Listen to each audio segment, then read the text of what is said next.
আমি একটা ওয়েবসাইট বানাবো যেটার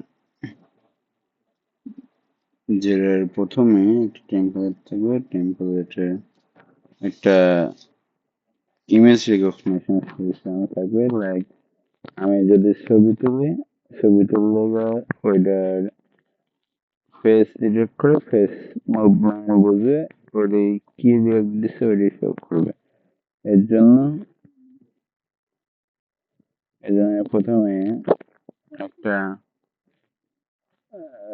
টেমপ্লেট নেব। টেমপ্লেটটা আমি একটা ওভারঅল টেমপ্লেট নেবো।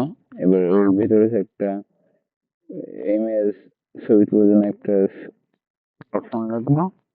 এখানে ছবির উঠবে, ওটার পর হচ্ছে এখানে ডিটেক্ট দ্য ফেস, এখানে ডিটেক্ট উঠবে, ডিটেক্ট দ্য ফেস এটা উঠবে। ওটার পরে এখন আমার যে ছবিটা তুলছে ওই ছবিটার ফেস ডিটেক্ট করে আমার কি ইমোজি, মানে আমি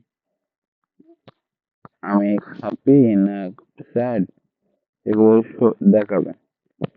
এগুলোর জন্য আমার এগুলোর জন্য আমার আরেকটা ফাইল হবে। ওখানে এই ইউ- আমার এখানে ফার্স্ট দেখাবে your your face detect is your face detect, then এখানে আমার ওই ইমোজিটা শো করবে। এটুকু হচ্ছে আমার ওয়েবসাইটের থিম হবে। যখন এর থিম হবে then return back to the home screen, এটা অপশন থাকবে। এটা একটা ওয়েবসাইট বানিয়ে দেবো আমাকে।